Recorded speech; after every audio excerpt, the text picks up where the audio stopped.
அண்மை செய்தி. தூத்துக்குடி திமுக வேட்பாளர் கனிமொழியின் காரில் தேர்தல் பறக்கும் படையினர் சோதனையானது மேற்கொண்டு வருகின்றன. இது குறித்த கூடுதல் விவரங்களோடு இணைகிறார் எமது செய்தியாளர் முத்துராமன். வணக்கம் முத்துராமன், விவரங்கள். வணக்கம் சுபா.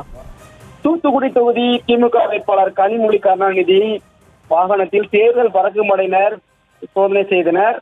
தூத்துக்குடி தொகுதி இந்திய கூட்டணி திமுக வேட்பாளர் கனிமொழி கருணாநிதி இன்று தூத்துக்குடி மாவட்டம் திருச்செந்தூர் வேகூசி திடலில் நடைபெறும் தேர்தல் பரபரப்புக்கு சென்று கொண்டிருந்த பொழுது ஆறுநேரி பேரூராட்சியில் கனிமொழியின் பிரச்சார வாகனத்தை தேர்தல் பறக்கும் படையினர் சோதனை நடத்தினர்.